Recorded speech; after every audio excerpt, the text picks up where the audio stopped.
కానా అనేటువంటి ప్రాంతంలో ఒక మ్యారేజ్ జరుగుతుంది. గలిలయలో ఉన్నటువంటి కానా.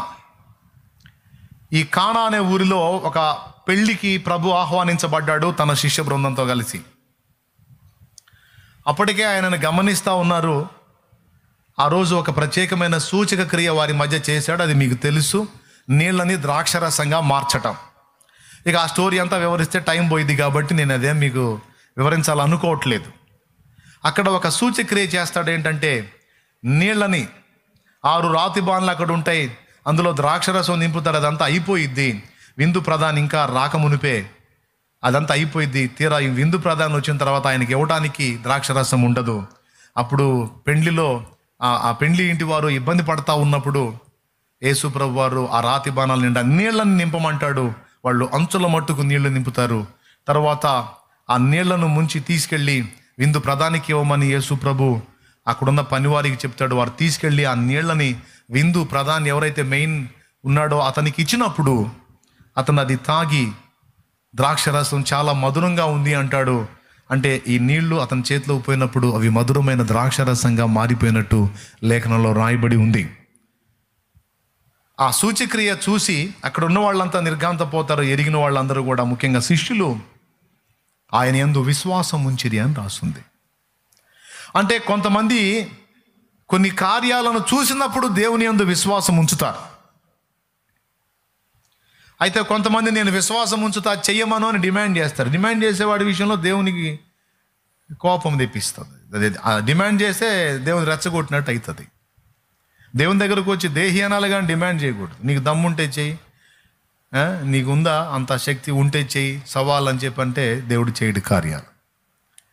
ఇంకా చెప్పాలంటే అలా అడిగిన వాళ్ళని తిట్టాడు. వ్యభిచారులైన చెడ్డతరం వారు సూచక్రియలు అడుగుతున్నారు, యోనాను కూర్చున్న సూచక్రియ కానీ మరి ఏది వారికి అనుగ్రహింపబడదు అని.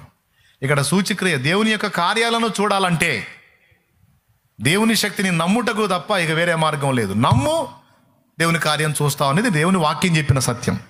అంతేగాని నీకు సూచక్రియ చేసి చూపిస్తాను, నీ సవాల్ స్వీకరిస్తున్నాను, నేను అద్భుతం చేస్తాను, అప్పుడు నమ్మమని చెప్పలా. ఇక్కడ శిష్యులు సవాల్ చేయలే, ఒక సూచక్రియ చేసి చూపించప్పుడు నమ్ముతామని. వాళ్ళు ఆల్రెడీ నమ్మి యేసుని వెంబడిస్తున్నారు. ప్రైజ్ ద లార్డ్, పెద్దగా చెప్పండి. వాళ్ళు ఆల్రెడీ నమ్మి యేసు ప్రభుని వెంబడిస్తున్నారు. వాళ్ళ విశ్వాసాన్ని వృద్ధి పొందించడానికి, స్థిరపరచడానికి దేవుడు సూచక్రియలను వాడుకున్నాడు. అందులో ఈ నీళ్లను ద్రాక్షరసంగా మార్చిన సూచక్రియ ద్వారా శిష్యుల యొక్క విశ్వాసం స్థిరపరచబడింది. వారు ఆయన యందు విశ్వాసం ఉంచిని అని రాస్తుంది. అలాగే వాక్యాన్ని స్థిరపరచడానికి కూడా దేవుడు సూచక్రియలు, మాత్కార్యాలు వాడుకుంటాడు. అర్థమైందా? వాక్యాన్ని స్థిరపరచడానికి కూడా దేవుడు సూచక్రియలు, మాత్కార్యాలను వాడుకుంటాడు. ఇది మార్కు సువార్త 16వ అధ్యాయం చివరి వచనం మీకు చూపిస్తుంది. చూడండి, 20వ వచనం. మార్కు సువార్త 16వ అధ్యాయము చివరి వచనం. వారు బయలుదేరి వాక్యమంతటా ప్రకటించిరి. ఏం చేశారు వాళ్ళు మెయిన్ దేని మీద దృష్టి పెట్టారు? వాక్యము అంతటా ప్రకటించిరి. ప్రభు వారికి సహకారుడయ్యుండి వెనువెంట జరుగుచూ వచ్చిన సూచక్రియల వలన వాక్యమును స్థిరపరచుచుండెను. మళ్ళీ చెప్తున్నాను, అద్భుతాలు ఎందుకు, సూచక్రియలు ఎందుకు అంటే వాక్యమును విన్నవారి హృదయములో స్థిరపరచడానికి. వాళ్ళు వాక్యం చెప్పారు, వాళ్ళు సత్యం చెప్పారు, సమాజంలో అనేక మందికి యేసుని గురించి బోధించారు. అంతేకాదు అక్కడ ఉన్న వాళ్ళలో కొంతమంది జీవితాల్లో కార్యాలు జరిగినప్పుడు వాళ్ళు యేసు ప్రభుని విశ్వసించారు. దేవుని కృపను బట్టి నేను పట్టుకున్నది కూడా అదే. వాక్యం మనం సరిగ్గా చేతబట్టి, సత్యవాక్యాన్ని చేతబట్టి, సత్య విషయంలో రోషం కలిగి వాక్యాన్ని ప్రకటించుకుంటా, యథార్థంగా ప్రజల్ని నడిపించుకుంటూ మనం ముందుకెళితే, యేసుక్రీస్తు మహిమార్థమై ఆయన సత్యాన్ని మనం వెదజల్లితే, అది దేవునికి నచ్చితే, వీడు క్రమంగా వెళుతున్నాడు అనేది దేవునికి నచ్చితే, తప్పనిసరిగా దేవుడు ఆ వాక్యం విన్న వాళ్ళ జీవితాల్లో కార్యాలు జరిగిస్తాడు. ఎన్నోసార్లు నా ఎదుటికి వచ్చిన వాళ్ళకి నేను చెప్పాను, శాలేమన్నా ప్రార్థించినప్పుడు ఇది జరిగింది, శాలేమన్నా చేతులుంచినప్పుడు ఇది జరిగిందని శాలేమన్నను హైలైట్ చేయొద్దు. ఇది శాలేం రాజన్న ద్వారా జరిగిన పని కాదు, ఇది దేవుని పరిశుద్ధాత్మ వలన జరిగిన కార్యం. యేసుక్రీస్తు నామమును బట్టి జరిగిన కార్యం ఇది. నీలో ఉన్న విశ్వాసాన్ని బట్టి జరిగిన కార్యం ఇది. యేసు ప్రభువే నా శక్తి వల్ల నీకు తగ్గిందనలా. కుమారి నీ విశ్వాసము నిన్ను, నా కుమారుడా నీ విశ్వాసము నిన్ను స్వస్థపరిచెను, సమాధానం కలిగిపో అని వారి విశ్వాసాన్ని ఘనపరిచాడు. కానీ నేను నా శక్తితో తగ్గించాను అనలా. యేసు ప్రభు అంతటి వాడే ఆ మాట అనలా. మరి నేను ఎలా అనగలను?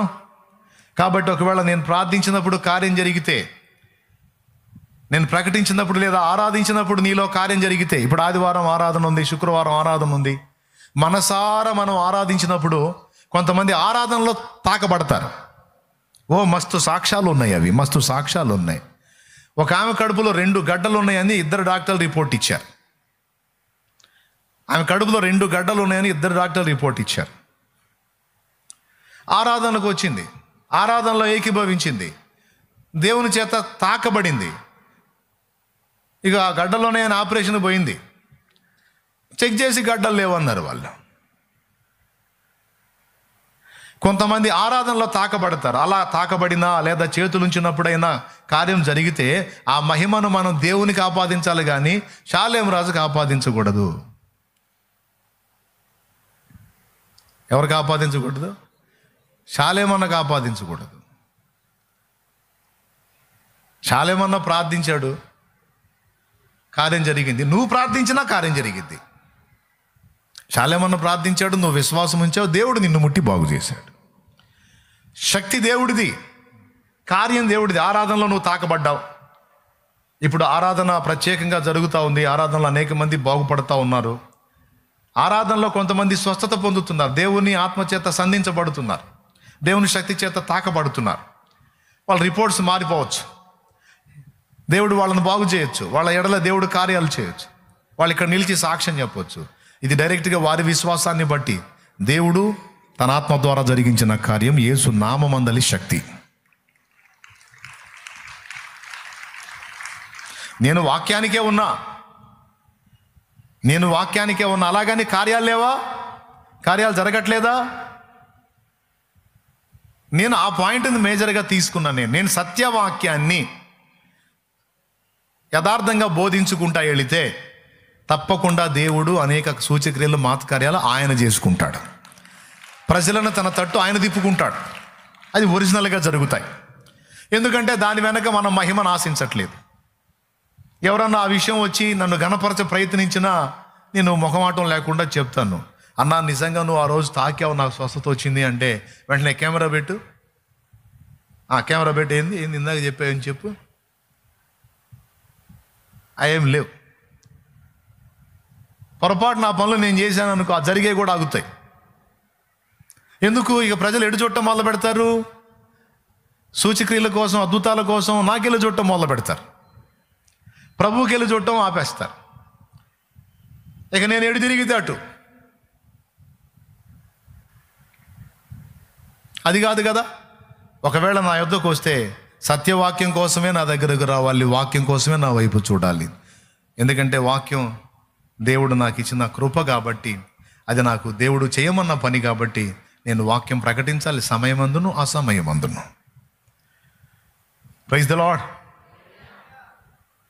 ఆ వాక్యం పంపమని కూడా దేవుని చేత దేవునికి మీ చేత ప్రార్థన చేపిస్తాను. నేను వాక్యం చెప్పబోయేటప్పుడు మీ చేత మీరు ప్రార్థన చేయండి అని చెబుతాను. ఐడియా ఉందా? ఏమని ప్రార్థన చేస్తారు? ఖచ్చితంగా మీరు అదే చేస్తారు. ఏమని?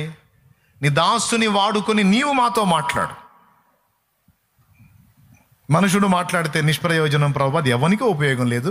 నీ దాసుని ఉపయోగించుకొని నీవు మాతో మాట్లాడు. ఎందుకంటే ఈవేళ మేము ఈ సమయం దాన్ని కేటాయించాం. దయచేసి నీ దాసుని వాడుకోమని మీరు దేవుని వేడుకుంటారు. ఆ తర్వాత దేవుని వాక్యధారం మీకు ప్రవహిస్తుంది.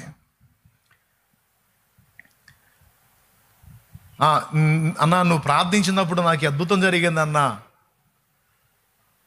నేను ప్రార్థించినప్పుడు జరిగింది. అట్లయితే చూడబాయ్ కెమెరా అడి తిప్పు. అది నేను ప్రార్థించినప్పుడు జరిగింది, అంత సీన్ లేదు. నేను ప్రార్థించాను, నువ్వు విశ్వసించావు, దేవుడు దయ చూపాడు, అంతే. నీకు ప్రకటింపబడిన వాక్యం నీలో స్థిరపరచాలనుకున్నాడు, ఈ కార్యం నీకు జరిగించాడు. నీ కుటుంబానికి కూడా ఈ సూచన సరిపోతుంది, వాళ్ళు కూడా దేవునికి కనెక్ట్ అవుతారు. ఇది ఇక్కడ పాయింట్. అలాగే ఎన్నో కార్యాలు జరిగినాయి, ఎంతోమంది ఆత్మలు వాళ్ళ రిపోర్ట్స్ మారిపోయినాయి, వాళ్ళ ఎడల అద్భుతాలు జరిగినాయి, వాళ్ళు ఎన్నో సాక్ష్యాలు ఆదివారం రోజు మస్తు సాక్ష్యాలు ఇక్కడ ఇస్తూ ఉన్నారు. అవన్నీ కూడా వాళ్ళు దేవుని మహింపరుస్తూ ఉంటారు. ఒకవేళ పొరపాటున అన్నా నా గురించి అయితే వెంటనే ఖండిస్తాను, అదేం లేదు, దేవుని కార్యమే జరిగింది నీళ్ళు అని. మనుషుల్ని దేవునికి కనెక్ట్ చేసే పని సేవకులుగా కాపర్లుగా మాకు అప్పగించాడు, కానీ మనుషుల్ని మాకు కనెక్ట్ చేసుకునేటువంటి పనిని దేవుడు మాకు అప్పగించాల.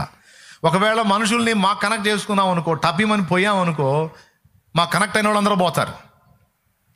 ఎందుకంటే మా స్థిరం లేని బతుకులు కదా, ఎప్పుడు వెళ్ళిపోతాం తెలియదు కదా.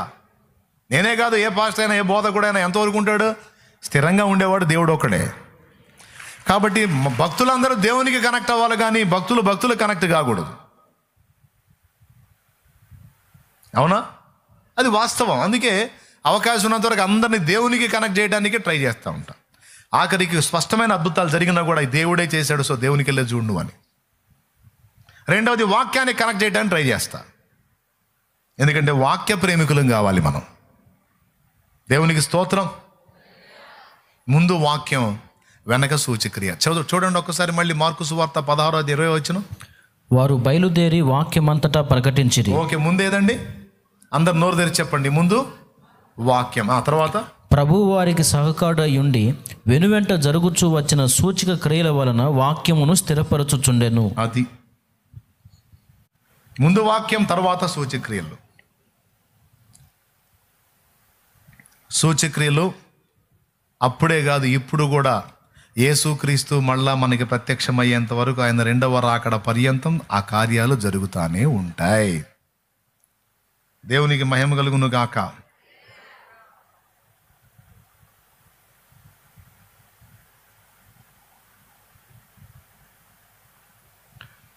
అర్థమైందా? ఎంతవరకు జరుగుతాయని చెప్పాను? 1 కొరింథీ పత్రిక 13వ అధ్యాయము 8వ వచనం నుంచి కిందికి చదవండి. ప్రేమ శాశ్వత కాలముండును, ప్రవచనములైనను నిరర్థకములగును, భాషలైనను నిలిచిపోవును, జ్ఞానమైనను నిరర్థకమగును. మనము కొంత మట్టుకు ఎరుగుదుము, కొంత మట్టుకు ప్రవచించుచున్నాము గాని పూర్ణమైనది వచ్చినప్పుడు పూర్ణము కానిది నిరర్థకమగును. పూర్ణమైనది వచ్చినప్పుడు పూర్ణము కానిది నిరర్థకమగును. ఎవరి పూర్ణమైనది? చదువు కిందికి 11వ వచనం. నేను పిల్లవాడనై ఉన్నప్పుడు పిల్లవాని వలె మాట్లాడి తిని, పిల్లవాని వలె తలంచి తిని, పిల్లవాని వలె యోచించి తిని, ఇప్పుడు పెద్దవాడనై పిల్లవాని చేష్టలు మానివేసి తిని. ఇప్పుడు అద్దములో చూచినట్టు సూచనగా చూచుచున్నాము. అదుగదుగదుగో అప్పుడు ముఖాముఖిగా చూతుము. ఇప్పుడు కొంత మట్టికే ఎరిగి ఉన్నాను, అప్పుడు నేను పూర్తిగా ఎరుగబడిన ప్రకారము పూర్తిగా ఎరుగుదును. చూడండి, ఇప్పుడు అద్దములో చూచినట్టు సూచనగా చూచుచున్నాము, అప్పుడు ముఖాముఖి చూతుము. ఎక్కడైనా దేవుని కార్యాలు జరిగినప్పుడు, దేవుని సూచక్రియలు, మాత కార్యాలు, అద్భుతాలు జరిగినప్పుడు అక్కడ దేవుని ఉనికి కొంత మనకు కనపడిద్ది. అవునా? ఫర్ ఎగ్జాంపుల్, ఏలియా ఉన్నాడు, ఆకాశం నుండి అగ్నిని దించి దహన బలి పశువు, ఆ కట్టెలు, మాంసం, ఆ రాళ్ళు మొత్తం బుగ్గి చేశాడు. అక్కడ ఇశ్రాయేలుకి ఏం ప్రత్యక్షమైంది? దేవుని ఉనికి ప్రత్యక్షమైంది. అరే, దేవుడు ఉన్నాడు, ఆయన యెహోవాయే. అట్లాగా పాత నిబంధనలో కానీ క్రొత్త నిబంధనలో కానీ భక్తులు తమ కార్యాలు జరిగించినప్పుడు ప్రజలకు కొంత దేవుని ఉనికి ప్రత్యక్షపరచబడింది. సూచక క్రియ ద్వారా కొంత అర్థమైంది అక్కడ దేవుని యొక్క ఉనికి. కానీ దేవుడు వాళ్ళకి పూర్తిగా కనపడ్డాడా? ఏలియా దగ్గర పూర్తిగా దేవుడు కనపడ్డాడా? కనపడలా. కార్యం కనపడింది. అపోస్తల కార్యాల్లో కూడా చచ్చిన వాళ్ళు బతికారు, రోగులు శుద్ధులయ్యారు, అన్నీ జరిగినాయి. కానీ అక్కడ దేవుడు కనపడ్డాడా పూర్తిగా? నో. సూచక్రియలు కనపడ్డాయంటే కొంత దేవుని ఉనికి కనపడింది. అయితే ఒక రోజు రాబోతుంది, అది రెండవ రాకడ దినం. ఆ రోజున ఆయనను ముఖాముఖి మనం చూస్తాం.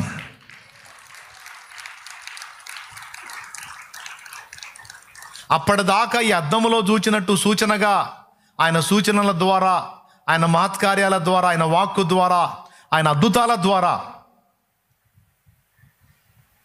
ఆయన ఉనికిని మనం అప్పుడప్పుడు గుర్తుపట్టడానికి ఇవన్నీ కూడా అద్దములో చూచినట్టు సూచనలుగా కనపడుతున్నాయి. ఎప్పటిదాకా ఈ కొనసాగుతాయంటే ముఖాముఖి ఆయన మన మధ్యలో ప్రత్యక్షమైందాక ఇవి కొనసాగుతాయి. అప్పటిదాకా దేవుడు తన శక్తిని, తన ప్రభావాన్ని వ్యక్తం చేస్తానే ఉంటాడు, అద్భుతాలు జరిగిస్తానే ఉంటాడు, సూచన చూపిస్తానే ఉంటాడు, సూచక్రియలు జరిగిస్తానే ఉంటాడు. దేవుడు తన కార్యములను, తన శక్తివంతమైన కార్యములను ఆపడు, మానడు. ఎప్పటిదాకా? అసలు ఆయన ప్రత్యక్షమైందాకా. ఇక ఆయన ప్రత్యక్షమైనప్పుడు అవసరంలా వీటితో మనం ఎవరి నిమిత్తం ప్రవచిస్తున్నామో ఆ ప్రవచించేవాడు మన కళ్ళ ముందు కనపడ్డప్పుడు ప్రవచనంతో పని లేదు. సూచక్రియలు, మహత్కార్యాలు ఎవరు జరిగించారో ఆయన మన ముందు ప్రత్యక్షమైనప్పుడు ఇక ఏది కావాలన్నా డైరెక్ట్గా ఆయన అడిగి పొందుకుంటాం. ఆయన వచ్చిందాకా మాత్రం ఇవన్నీ కొనసాగుతాయి. ఎందుకు కొనసాగుతాయి అంటే అనేకులు ఆయన యందు విశ్వాసం ఉంచున్నట్లు, మారు మనసు పొందినట్లు, అనేక మంది ప్రజలు దేవుని మహిమపరచునట్లు. ఓకే, ఫర్ ఎగ్జాంపుల్ పెంతెకోస్తు పండుగ నాడు ఒక సూచక్రియ జరిగింది. అక్కడ ఆ మేడగది మీద అనేక మంది ఉన్నారు. వారు అన్య భాషలతో దేవుని మహిమపరిచారు. వారేమో అక్కడి స్థానికులు.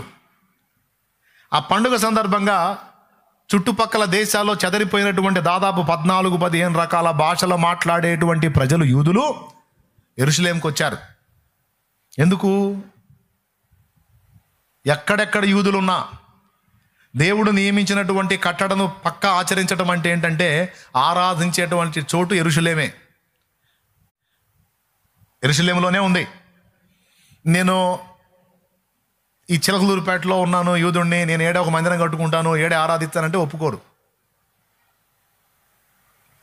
పాత నిబంధన క్రమం ఏంటంటే, యూదుల ఆచారం ఏంటంటే, ఎక్కడైనా యూదుడు అనేవాడు ఉంటే ఆరాధించడానికి మాత్రం యెరూషలేంకి వెళ్ళాల్సిందే. అర్థమైందా?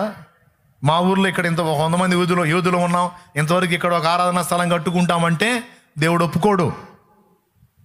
అది పొరపాటు, తప్పు. అది వారికి పాపంగా ఎంచబడిద్ది. అందుకని ఏం చేశారు? యెరూషలేం చుట్టుపక్కల దేశాల్లో ఉన్న వాళ్ళందరూ కూడా దాదాపు 14-15 రకాల భాషలు మాట్లాడే యూదులు, ఆ దేశాల్లో చెదరిపోయి ఉన్నటువంటి వాళ్ళు అక్కడే వాళ్ళు డెవలప్ అయ్యారు. కానీ వాళ్ళు ఆరాధించడానికి, పండగ జరపడానికి మాత్రం యెరూషలేంకి రావాల్సిందే. భక్తి గల మనుషులు కాబట్టి వాళ్ళందరూ యెరూషలేంకి వచ్చేసి అక్కడ ఉన్నారు.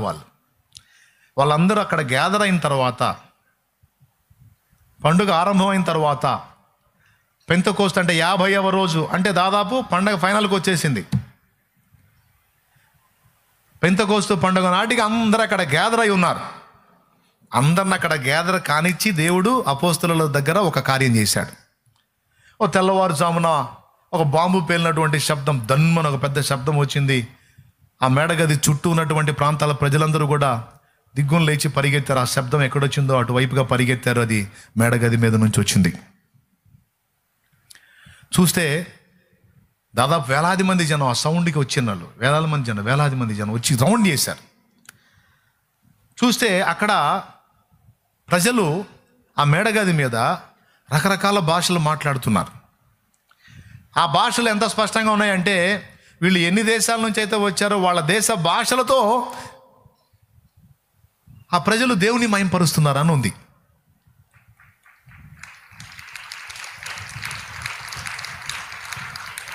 ప్రజలంతా వచ్చి చూశారు.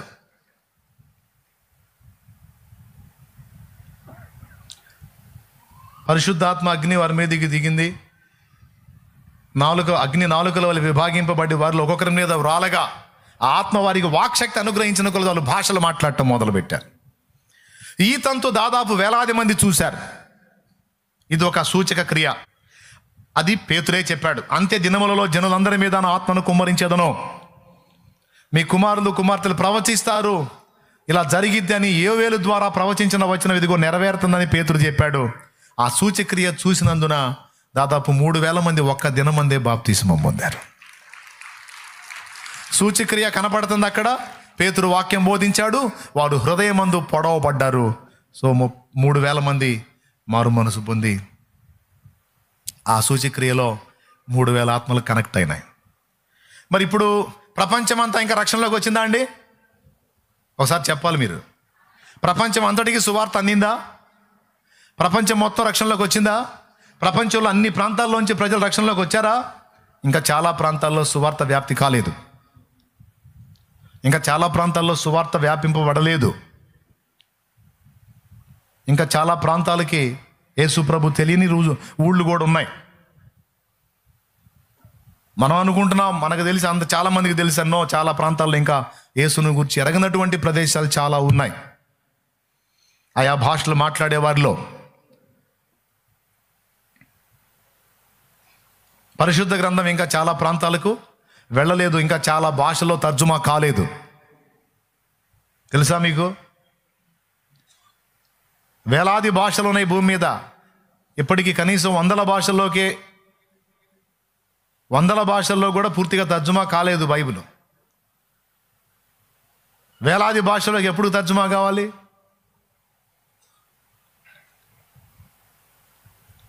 చిన్నగా ఒక్కొక్క ప్రాంతం చిన్నగా సువార్త చేత సంధించబడతా ఉంది. యేసు ప్రభు 2వ రాకడ ఘట్టం జరిగేటప్పటికీ ఈ రాజ్య సువార్త అంతటా వ్యాపించాలి. ఇది ఆయన రాకడకు ముందు ముంగురుతో ఈ సువార్త సందేశం అందరికి వెళ్ళిపోవాలి. ఇంకా చాలా ప్రాంతాల్లో ప్రజలు రక్షణలోకి రావాలి. అంతటా అందరు రక్షించబడ్డారా? రక్షించబడితే ఇక రాకడ వచ్చేసింది. అంతటా అందరు రక్షించబడితే రాకడ వచ్చేసింది. ఇక సూచక్రియలు మాతకార్యాలతో మన లేదు. అంతటా అందరు ఇంకా రక్షింపబడలా. చాలా ప్రాంతాలకు సువార్త తెలియదు. ఇప్పుడిప్పుడే తీసుకెళ్తున్నారు మనోళ్ళు. మరి ఇప్పుడు చూడండి, ఒక సూచక్రియకి 3,000. అలాగే జస్ట్ అపోస్తల కార్యం 2లో జరిగిన సూచక్రియ వల్ల 3,000. 3వ అధ్యాయంలో జరిగిన సూచక్రియ, పుట్టినది మొదలుకొని కుంటివాడైన మనుషుని పేతురు యోహాను స్వస్థపరిచినప్పుడు ఆ సూచక్రియ చూసినటువంటి వాళ్ళలో దాదాపు 5,000 మంది మనుషులు చేర్చబడ్డారు. ఒక సూచక్రియకి 3,000, ఒక సూచక్రియకి 5,000, మొత్తం 8,000 మంది దేవుని వైపు తిప్పబడ్డారు. కాబట్టి దేవుడు తన శక్తివంతమైన కార్యాలు ఇప్పట్లో ఆపడో. ఆయన 2వ రాకడ జరిగేంత వరకు కూడా ఆత్మల సంపాదన జరిగిద్ది. ఆయన 2వ రాకడ జరిగేంత వరకు కూడా సువార్త ప్రకటింపబడతానే ఉంటుంది. ఆయన 2వ రాకడ జరిగే పర్యంతం కూడా ఆత్మలు రక్షింపబడతానే ఉంటారు. దేవుని కార్యాలు జరుగుతానే ఉంటాయి. దేవుని శక్తి బయలుపడతానే ఉంటుంది.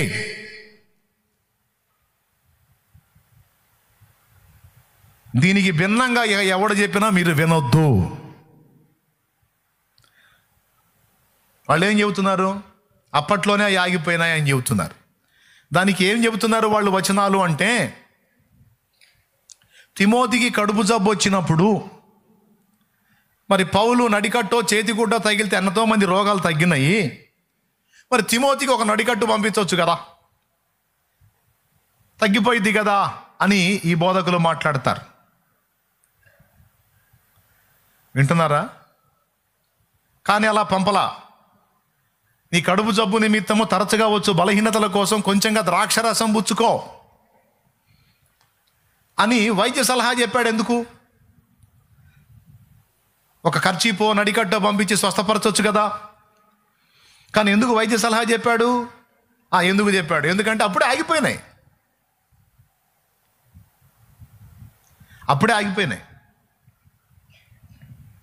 అప్పుడు ఎందుకు ఆగిపోయినాయి అని మనం అడిగితే వాళ్ళు ఇచ్చే సమాధానం ఏంటో తెలుసా? 66 గ్రంథాల పరిపూర్ణ బైబిల్ గ్రంథం పరిపూర్ణమై ప్రజల చేతుల్లోకి వచ్చింది కనుక సూచక్రియలు ఆగిపోయినాయి అన్నారు. 66 పుస్తకాల బైబిల్ గ్రంథం సంపూర్తి అయింది కాబట్టి అద్భుతాలు అప్పుడే ఆగిపోయినాయి. ఇక వాక్యం పూర్ణమైంది వాక్యం కాబట్టి ఇక వాక్యం వచ్చింది కనుక వాటితో పని లేదన్న. నేను అడిగాను, తిమోతి పత్రికలో నీ కడుపు జబ్బు నిమిత్తము తరచుగా వచ్చు బలహీనతల కోసము కొంచెముగా ద్రాక్షరసం పుచ్చుకో అని చెప్పాడు. తర్వాత 2 తిమోతి ఉంది, తీతు పత్రిక ఉంది, ఫిలెమోనుకు ఉంది, హెబ్రీ పత్రిక ఉంది, యాకో పత్రిక ఉంది, 1 పేతురు 2 పేతులు ఉంది, 1 యోహాను 3, 2 యోహాను 3 యోహాను ఉంది, యూదా ఉంది, ప్రకటన ఉంది. ఇన్ని పుస్తకాల రచన ఉంది కదా. అప్పుడే బైబిల్ పరిపూర్ణమైపోయి పుస్తక రూపంలో కూడా జనాల చేతుల్లోకి వచ్చింది. అందుకే అప్పుడే సూచక్రియలు ఆగిపోయినాయని చెప్తున్నావు. బైబిల్ పూర్తి కాలేదు కదా, రచనే పూర్తి కాలేదు కదా. ఎట్లా ఆగిపోయినాయి? అప్పుడే రచన పూర్తి కావాలి, అది గ్రంథ రూపంలో ముద్రించబడాలి, ప్రజల చేతుల్లోకి, అందరి చేతుల్లోకి వెళ్ళాలి. అది వెళ్ళిందాకా, అందరూ సత్యమును కూర్చుని అనుభవ జ్ఞానం పొందిందాకా, అందరూ రాకడకు సిద్ధపడిందాకా దేవుని కృపా వరములు, ఆయన శక్తివంతమైన కార్యములు జరుగుతూనే ఉంటాయి.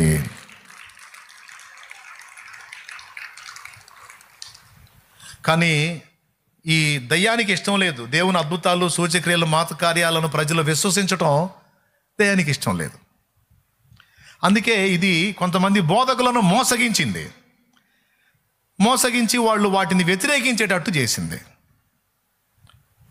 ఇప్పుడు చెప్పండి, ప్రజల మారు మనసుకి దేవుడు అద్భుతాలని వాడుకున్నాడు, ప్రజలు ఆయన్ని విశ్వసించడానికి అద్భుతాలను వాడుకున్నాడు, సూచక్రియలని. అంతే, వాక్యం వారిలో స్థిరపరచబడటానికి అద్భుతాలను, సూచక్రియలని వాడుకున్నాడు. ఈ మూడిటితో పాటు అన్యజనుల్లో అనేకులు దేవుని వైపు తిప్పబట్టానికి కూడా దేవుడు సూచక్రియలను వాడుకున్నాడా లేదా?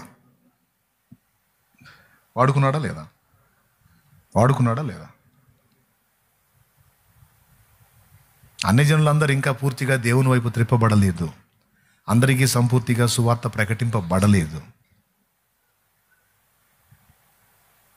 ఇప్పుడు దాదాపు 200 ప్రాంతాల్లో మన పరిచర్య విస్తరించింది దేవుని కృపలో. ఈ 200 ప్రాంతాలు కూడా దాదాపు మొత్తం అన్యజనుల ప్రాంతాలే ఎంపిక చేసుకున్నాం. కొంతమందికి తెలియదు, అసలు యేసయ్యే తెలియదు. నాకు తగిలారు వీళ్ళు. కాబట్టి చాలా స్పష్టంగా చెబుతున్నాను, దేవుని శక్తి మార్పు లేనిది. యేసయ్య మళ్ళా 2వ రాకడలో ప్రత్యక్షం అయ్యేంత వరకు 9 కృపావరములు లైన్లో ఉంటాయి. 9 కృపావరములు లైన్లో ఉంటాయి. అర్థమైందా? ఏమేంటి 9 కృపావరాలు చూడు. కొరింథీయులకు రాసిన 1 పత్రిక 12వ అధ్యాయము 7వ వచనం. తీ బైబిల్ తీరా తల్లి, ఇంట్రెస్ట్ పెడితే. అయినను అందరి ప్రయోజనము కొరకు ప్రతి వానికి ఆత్మ ప్రత్యక్షత అనుగ్రహింపబడుచున్నది. ఎలాగనగా ఒకనికి ఆత్మ మూలముగా బుద్ధివాక్యమును. చూడండి, అందరి ప్రయోజనము నిమిత్తము కొందరికి బుద్ధివాక్యము, మరి ఒకనికి ఆ ఆత్మను అనుసరించిన జ్ఞానవాక్యము, మరి ఒకనికి ఆ ఆత్మ వల్లనే విశ్వాసమును. చూడండి, బుద్ధివాక్యం అనే వరం లైన్లోనే ఉంటుంది, జ్ఞానవాక్యం అనే వరం లైన్లో ఉంటుంది, విశ్వాసం అనే వరం లైన్లో ఉంటుంది. మరి ఒకనికి ఆ ఒక్క ఆత్మ వల్లనే స్వస్థపరచు వరములను, మరి ఒకనికి అద్భుత కార్యములను చేయు శక్తియు, అదిగదుగు మరి ఒకనికి అద్భుత కార్యములు చేయు శక్తి, మరి ఒకనికి ప్రవచన వరమును. ఇవన్నీ అప్పుడే ఆగిపోతే కృపా వరములలో వీటిని ఎందుకు చేర్చారు? ఏమండి, అప్పుడే ఆగిపోయినాయి అన్నారు కదా. కృపావరాల్లో వీటిని పెట్టి స్థిరపరిచాడు వాటిని. దేవునికి స్తోత్రం. అర్థమైందా? చదువు.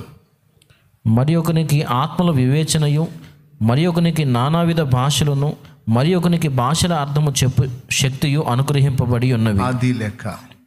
అందరి ప్రయోజనము నిమిత్తము ప్రతి వానికి ఆత్మ ప్రత్యక్షత అనుగ్రహించబడుతుంది. ఇక్కడ 9 రకాలు వచ్చినాయి. ఈ 9 కాదు, ఇంకా ఉన్నాయి.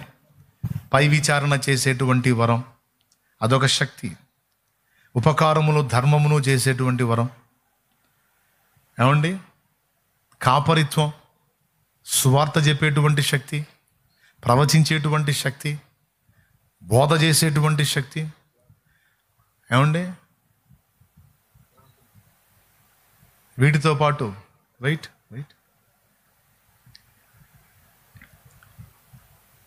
అపోస్తలిక శక్తి, ఇవన్నీ కూడా దేవుడు అనుగ్రహించి ఈ భక్తుల్ని లైన్లో పెట్టి ఎక్కడ ఏది అవసరమో ఆ కార్యాలు చేసుకుంటా దేవుడు తన సంఘాన్ని నిర్మిస్తూ వస్తున్నాడు. ఇవన్నీ ఆగిపోయినాయి, వీటిని నమ్మొద్దు అనేటువంటి బోధ రైట్ కాదు. ఇది మీకు క్లారిటీ ఉండాలి, అందుకని చెప్తున్నాను నేను. దేవుని 9 కృపావరాల్లో చెప్పబడినటువంటి ఆ 1 కొరింథీ 12:7 చెప్పబడినవి, అలాగే జస్ట్ ఆ పేజీ పక్క పేరా చూస్తే చాలు మరికొన్ని వరాలు అక్కడ కనపడతాయి. చూడండి ఒకసారి 28వ వచనం. 28 మీరు చూడగలిగితే. అవును. మరియు దేవుడు సంఘములో మొదట కొందరిని అపోస్తులుగాను, బోధకులుగాను, అద్భుతములు చేయవారిని గాను, తర్వాత కొందరిని స్వస్థపరచు కృపావరములు గలవారిని గాను, కొందరిని ఉపకారములు చేయవారిని గాను, కొందరిని ప్రభుత్వములు చేయవారిని గాను, కొందరిని నానా భాషలు మాట్లాడువారిని గాను నియమించాను. అర్థమైందా? ఈ పరిచర్యలు రన్నింగ్లో ఉంటాయి, ఆ కార్యాలు కూడా రన్నింగ్లో ఉంటాయి. ఎప్పటిదాకా అంటే ముఖాముఖిగా మనము ఆయనను చూచేంత వరకు, పూర్ణమైనది అంటే ప్రభు మన ముందు ప్రత్యక్షం అయ్యేంత వరకు దేవుని యొక్క ఈ సూచక్రియలు, మాత్కార్యాలు, అద్భుతాలు జరుగుతూనే ఉంటాయి. ఓకే, ఈ కృపావరాలన్నీ లైన్లోనే ఉంటాయి, వాడబడతానే ఉంటాయి. ఇవి లేవు, ఆగిపోయాయి అని చెప్పేటువంటి బోధలను దయచేసి నమ్మొద్దు. ఓకేనా? ఇది మొదటి సంగతి. రెండవది, ఇవి జరుగుతున్నాయనే పేరుతో ప్రజల్ని మోసం చేసే వాళ్ళని కూడా వివేచించండి. ఇది రెండవది. కొంతమంది ఏమో అసలు లేవు, ఆగిపోయాయి అంటే, కొంతమంది ఏమో మామూలుగా జరగట్లేదు, ఇదిగో అదిగో అని చెప్పని హడావుడి చేసి తమను తాము ఘనపరుచుకునేటువంటి వ్యక్తులను కూడా మీరు వివేచించండి, కనిపెట్టండి. అర్థమైందా? ఈ రెండు మీకు నేర్పాలి, ఇది నా బాధ్యత. చాలా మ్యాటర్ అందించాను, మరి ఎంతమందికి అది అర్థమైందో నాకు తెలిసి. కొంచెం ఆత్మీయతలో ఎదిగిన వాళ్ళకి అర్థమైంది, కొత్త వాళ్ళకి మాత్రం కొంచెం అర్థమయ్యి కానట్టుగా ఉంటుంది. అయినా చేయగలిగింది ఏమీ లేదు. అర్థం కాకపోతే మరోసారి పెట్టుకొని వెంటనే ఇటు కూడా యూట్యూబ్లో అప్లోడ్ చేయబడి ఉంటుంది. కాబట్టి దయచేసి సూచక్రియలు, మాతకార్యాలు జరుగుతున్నాయని, మామూలుగా జరగట్లేదని పిచ్చి పిచ్చిగా చేసేవాళ్ళు కొంతమంది ఉన్నారు, మరి పిచ్చి చేష్టలు చేసేవాళ్ళు కొంతమంది ఉన్నారు, విపరీతంగా చేసేవాళ్ళు కొంతమంది ఉన్నారు, వాటిని వేలంవెర్రిగా చేసేవాళ్ళు కొంతమంది ఉన్నారు, గోరంతని కొండంతలుగా చేసి నానా హడావిడి చేసి చూపించేవాళ్ళు కొంతమంది ఉన్నారు. అవన్నీ చూస్తుంటేనే మనకు అర్థమైపోయింది తేడా చేస్తున్నాడని. కాబట్టి ఒరిజినల్గా జరిగే కార్యాలకు వ్యక్తులు, భక్తులు బయటికి కనబడరు, అది చేసుకుంటూ వెళ్ళిపోతారు. ఎందుకంటే చేసుకుని ఆ కార్యం చేసి అక్కడే ఉన్నాడంటే ఇక జనం హడావుడి చేయటం మొదలు పెడతారు, అది జంపు, ఆడున్నాడు. అర్థమైందా? కాబట్టి ఏ భక్తుని ద్వారానైనా ఒకవేళ ఆ వరములు పనిచేస్తే ఆ భక్తుల లక్షణాలు ఎలా ఉంటాయంటే అపోస్తలుల లక్షణాలలాగా మనకు అర్థమైపోయింది. ఒకవేళ సూచక్రియ వారి ద్వారా జరిగిన, మాత్కార్యం వాళ్ళ ద్వారా జరిగిన, వాళ్ళు వస్త్రాలు చించుకునేటట్టు ఉంటారు, కానీ ఇంకొక టైప్లో ఉండరు.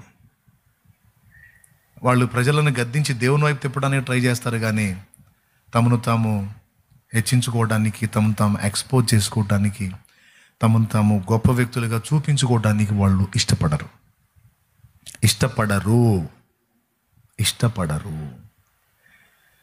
కానీ జనాల సైకాలజీ నేను చెప్పను, హడావుడి చేసేవాడి మీద మనసు పెడతారు.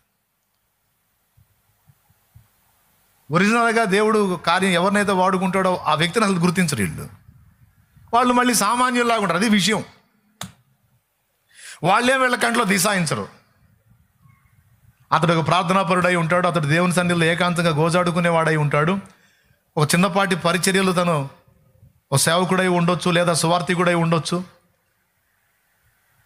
కొన్నిసార్లు మీరు నమ్ముతారో నమ్మరో, కొంతమందికి నేను ప్రార్థన చేయను, దేవుని సన్నిధిలో నమ్మకంగా తమను తాము తగ్గించుకొని మరుగై పరిచర్య చేస్తారు చూడు, వాళ్ళ చేత ప్రార్థన చేపిస్తా. ఆశ్చర్యం చెప్పనా, వాళ్ళ ద్వారా ప్రార్థన చేయించిన వాళ్ళకి అద్భుతంగా తగ్గినాయి,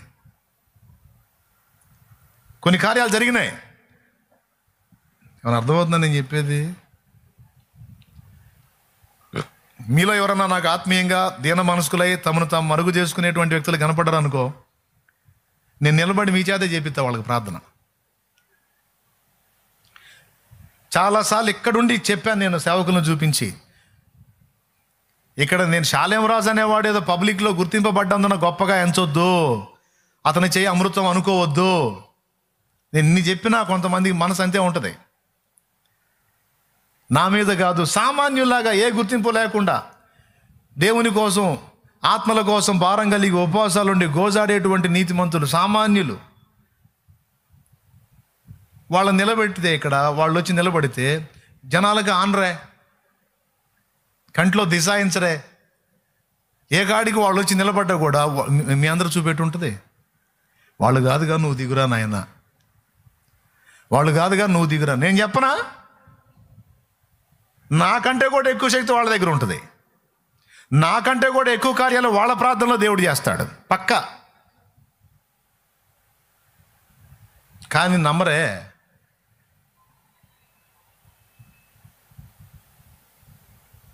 అంటే నువ్వు వాక్యం చెప్తే చాలామంది ప్రజలు వస్తారు కాబట్టి నువ్వు చేస్తే మాకు తగ్గిద్ది.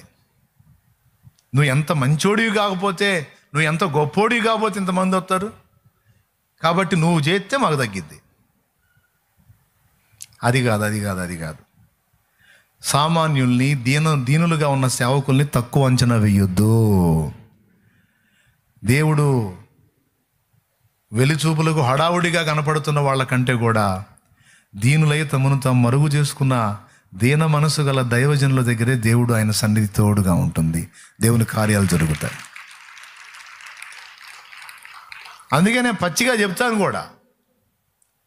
నేను అందుకే మీకు తెలియదు, మీరు అనుభవిస్తారు, నా మాట వినండి, దేవుని శక్తిని అనుభవిస్తారు, వాళ్ళ చేత ప్రార్థన చేయించుకోండి అని చెబుతాను నేను.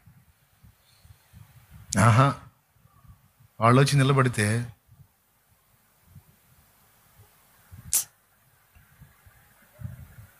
దిగడేందిరా నాయన, ఈడు ఆడేంది. నిజంగా దేవుడు వాడుకుని, దేవుడు ఆశ్చర్యమైన కార్యాలు, సూచక్రియలు, మాత కార్యాలు చేయాలంటే నా ద్వారా జరగాలన్నా కూడా నేను ఇక దొరకకూడదు. అట్ట ఇష్టపడితేనే దేవుడు బలమైన కార్యాలు చేస్తాడు, సూచక్రియలు, మాత కార్యాలు చేస్తాడు. నేను ఏడా కూర్చున్నాను అనుకో, కష్టం. వెళ్ళిపోయేటట్టుంటే చేస్తాడు కార్యాలు. ఎందుకంటే లేఖనం అదే చూపిస్తుంది. ఉండకూడదు, ఎందుకంటే వెంటబడతారు మహిమపరచడానికి. ఆ మహిమను పొందుకోకూడదు, తప్పించుకొని తిరిగేటట్టుంటే దేవుడు కార్యాలు చేస్తాడు. చాలా స్పష్టంగా చెబుతున్నా, నిన్ను వాడుకోవాలా దేవుడు, నీ ద్వారా సూచక్రియలు జరగాల, అట్లయితే నిన్ను నువ్వు మరుగు చేసుకుని ఇచ్చోడు పోయినట్టు పోయే మైండ్ నీకుంటేనే దేవుడు నీకు కార్యం చేస్తాడు, నీ ద్వారా వాడుకుంటాడు. పేతురు, యోహాను అట్ట వెళ్ళిపోయారు, పౌలు, బర్నబాలు అలా వెళ్ళిపోయారు, ఎక్కడ నిలవరంగా లేరు.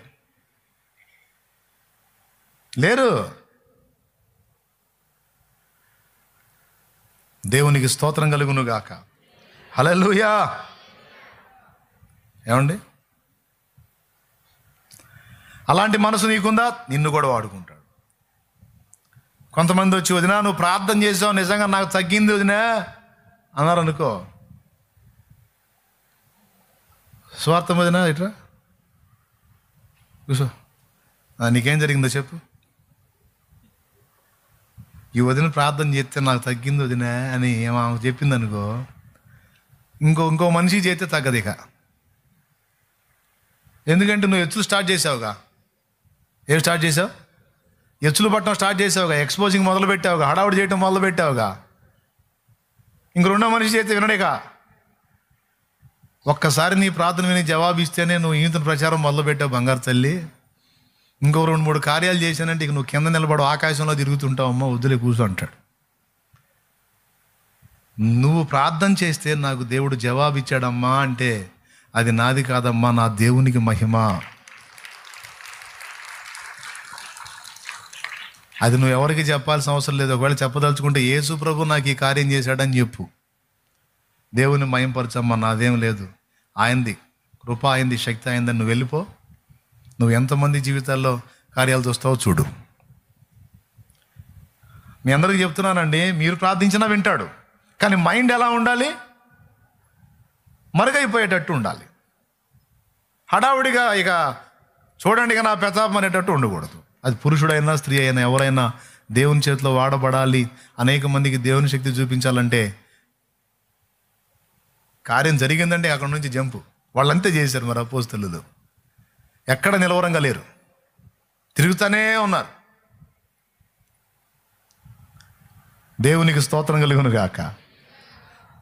వాళ్ళని ప్రజలు ఘనపరిస్తే ఒప్పుకోలా, వస్త్రాలు చించుకున్నారు. దీన్ని దృష్టిలో పెట్టుకొని నువ్వు కూడా సాధన చేయ, తప్పకుండా దేవుడు నీడలు కూడా కార్యం చేసి వాడుకుంటాడు. సూచక్రియలు, మహత్ కార్యాలు, గొప్ప కార్యాలు చేయగలడు. కాబట్టి ఇప్పుడు రెండు ఫైనల్గా మీకు తేల్చి చెప్పాను. ఒక వాదన వాళ్ళు ఏమంటారు, అవన్నీ అప్పుడే ఆగిపోయాయి, ఇప్పుడు లేవు అంటారు. అప్పుడే ఆగిపోయాయి అని చెప్పడానికి వాళ్ళు చెప్పినటువంటి లాజిక్ ఏంటంటే, బైబిల్ సంపూర్తి అయింది, వాక్యం వచ్చింది కనుక వాటితో పని లేదు అని అంటారు. మరి అట్లయితే ఈ వచనం ఏమవ్వాలి? వారు బయలుదేరి వాక్యం ప్రకటించుచుండిరి, వెనువెంట జరుగుచూ వచ్చిన సూచక్రియల చేత ప్రభు వాక్యమును స్థిరపరచుచుండెను. వాక్యం వచ్చింది సార్, వాక్యం ప్రజల గుండెల్లో స్థిరపరచడానికి దేవుడు సూచక్రియలను వాడుకున్నాడని ఉంది.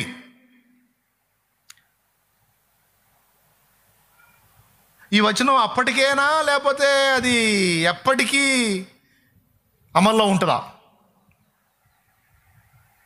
అప్పట్లో వాక్యం ప్రకటించినప్పుడు సూచక్రియలు అవసరమైనలే బ్రదరు.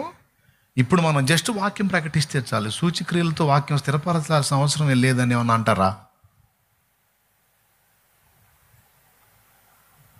ఆ వచనం అండి అప్పటికి అప్లై చేసుకోవచ్చు కానీ ఇప్పటికి అప్లై చేసుకోకూడదని అంటారా?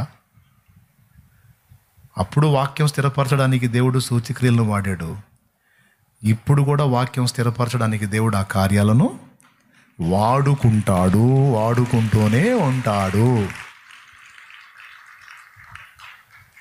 కాబట్టి మనల్ని దేవుని శక్తిని నమ్మకుండా, మనల్ని దేవుని కార్యాలను నమ్మకుండా, ఇతరులను దేవుని కార్యాల విషయంలో బలపరచకుండా, దేవునికి సాక్షులుగా నిలవకుండా మనల్ని శోధించడానికే మిస్టర్ సైతాన్ ఇవన్నీ ఆగిపోయినాయి అనే బోధ తెర మీదకి తెచ్చాడు మిస్టర్ లూసీ. కాబట్టి ఆ బోధలు ఎన్ని రకాలుగా నీకు వినబడ్డా వాటిని నమ్మొద్దు, నమ్మొద్దు, నమ్మొద్దు. ఒకటి, వాడు వీటి మీద ధ్వజం ఎత్తాడంటేనే వీటితో పనుందని అర్థం. ఇప్పుడు మీలో ఎంతమందికి విశ్వాసం ఉంది దేవుని కార్యాలు ఇప్పుడు కూడా జరుగుతాయని ఎంతమంది నమ్ముతున్నారు? చేతులు ఎత్తండి. మనం ప్రార్థించినప్పుడు, మనం విశ్వసించినప్పుడు, మనం దేవుని పాదాల చెంత గోజాడినప్పుడు, మనం సత్యవాక్యాన్ని ప్రకటించినప్పుడు, ఆ వాక్యాన్ని స్థిరపరచడానికి దేవుడు ఇప్పుడు కూడా కార్యాలు చేయగలడని వీళ్ళు ఎంతమంది నమ్ముతున్నారు? యేసు ప్రభు శక్తి ఉందా? అయిపోయిందా? ఎప్పుడైపోయిందా? అప్పుడే అయిపోయిందా? ఇప్పుడు కూడా ఉందా? వాక్యం అప్పుడైనా స్థిరపరచబడాలి, ఇప్పుడు కూడా స్థిరపరచబడాలా? కాబట్టి ఇప్పుడు కూడా కార్యాలు అవసరం. ఓకేనా? రెండవది, అందరికీ జరుగుతాయా, కొందరికే జరుగుతాయా? అది కూడా చెప్పండి. ప్రభు చిత్తం అయితే అందరికీ చేయగలడు, ప్రభు చిత్తం అయితే కొందరికి కూడా, అది ఆయన చిత్తం. కొంతమందికి సమస్య అవసరం, కొంతమందికి సమస్య తొలగిపోవటం అవసరం. ఎందుకో చెప్పా ఇందాక. ఆ అద్భుత కార్యాలు కూడా రేరుగా జరిగితేనే ఆ అద్భుతాలు అవుతాయి, కానీ రెగ్యులర్గా జరిగితే ఆ అద్భుతాలు కావు. రెండు. ఓకేనా? అంటే అన్నయ్య ఇప్పుడు నా విషయంలో జరిగిద్దా జరగదా అది దేవుని ముందు తెలుసుకో నువ్వు. కొంతమంది అంటారు, అన్నయ్య నాకు ఈ రోగం తగ్గదు అన్నయ్య అంటారు. ఎందుకు తగ్గదమ్మా అంటాను. అంటే పౌలుకు ముళ్ళు పెట్టినట్టు నాకు కూడా ఒక ముళ్ళులాగా పెట్టాడు అన్నయ్య అన్నారు కొందరు నా దగ్గరికి వచ్చి. ప్రార్థన చేయించుకోవడానికి వచ్చి వాళ్ళే చెప్పే సమాధానం ఏంటంటే, నాకు తగ్గదనే ఇది. ఎందుకు తగ్గదమ్మా అంటే, పౌలుకు ముళ్ళు పెట్టినట్టు నాకు పెట్టా. నేనన్నాను, ఈ మాట నీకు దేవుడు చెప్పాడా?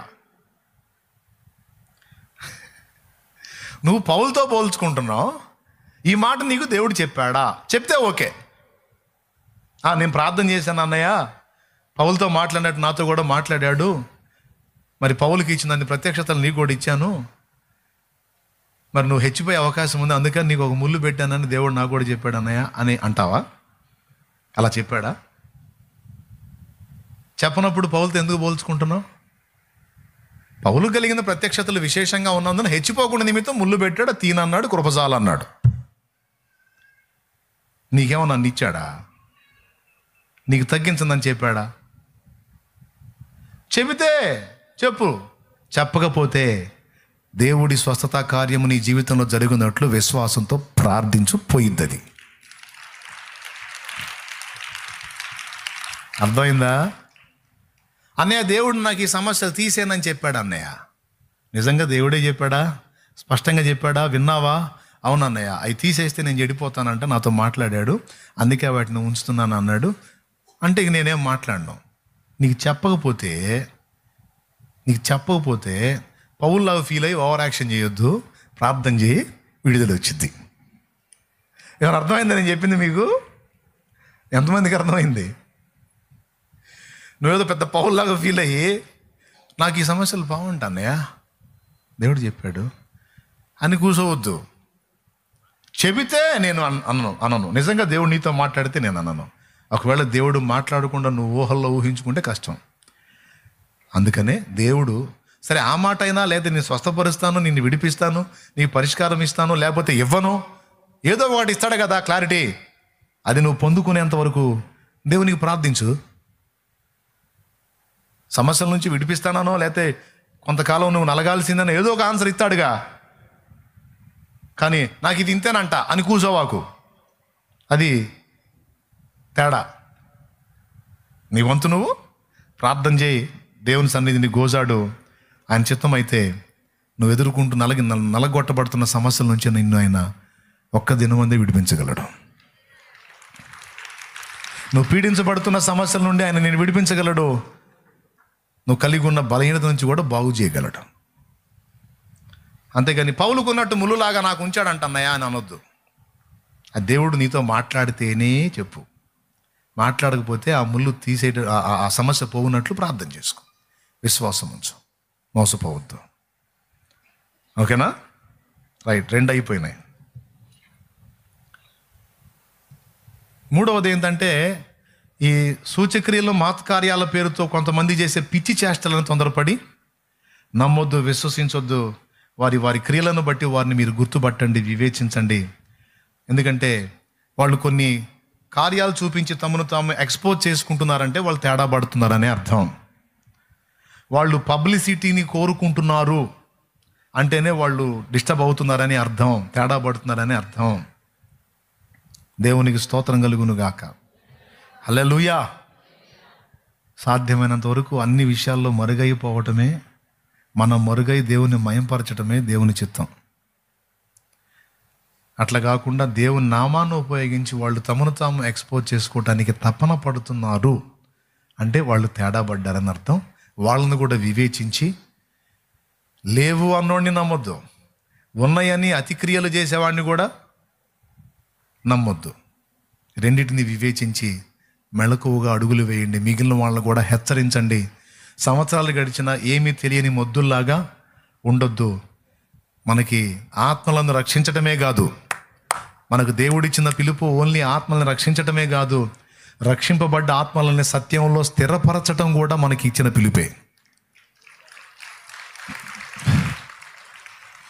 సత్యం మనం తెలుసుకోవాలి, సత్యానికి వ్యతిరేకమైన బోధలు చేస్తున్న వాళ్ళని అడ్డగించాలి, సత్యాన్ని ఇతరులకు మనం పరిచయం చేయాలి.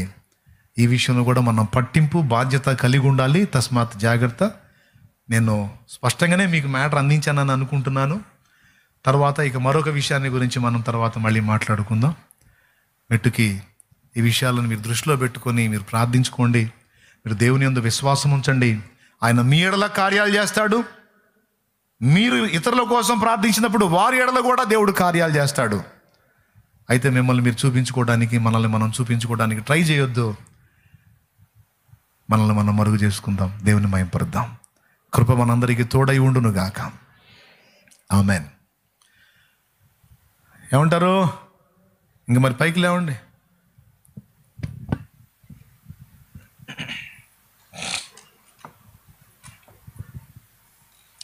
మనం మరుగైపోతున్నా కొన్నిసార్లు దేవుడు మనల్ని జనానికి పరిచయం చేస్తాడు. ఇక అందులో మనం ఉత్తరవాదులం కాదు.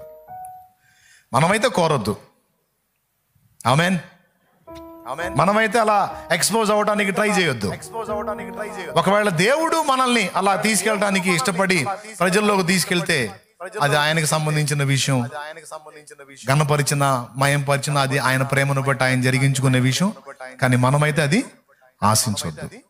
ఆయన ఒకవేళ ఇష్టపడి ఆయన మయంపరుచుకొని ఆయన ఘనపరుచుకొని ప్రజల్లోకి ఆయన మనల్ని తీసుకెళ్తే మనమైతే దాన్ని కోరలేదన్న సంగతి దేవుడికి తెలుసు కాబట్టి మనకు భయం లేదు. మనంగా మాత్రం దాన్ని ఏమంటారంటే స్వీయ మహిమ అంటారు. అంటే మన సొంత మహిమను మనం కోరుకోవటం. యేసయ్య ఏమన్నాడు?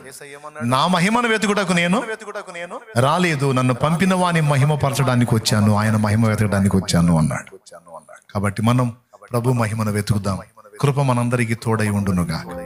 మీరు ప్రార్థించండి. మీ జీవితాల్లో దేవుడు ఇప్పటికీ కార్యాలు చేయగలడు. అలాగే మీరు ఇతరుల కోసం కూడా ప్రార్థన చేసే శక్తి కలిగి ఉండండి. వారి ఎడల కూడా దేవుడు కార్యాలు చేస్తాడు. ఓకే. కొంతమంది మూర్ఖులు వాదించే వాదనలు విని దేవుని కార్యాలు జరగవు అనేటువంటి అవిశ్వాసంలోకి మాత్రం వెళ్ళొద్దు. అది సాతాను కుట్ర. ఓకే. చేస్తారా ప్రార్థన? చూస్తారా దేవుని కార్యాలు? చూపిస్తారా లోకానికి? ఆమేన్.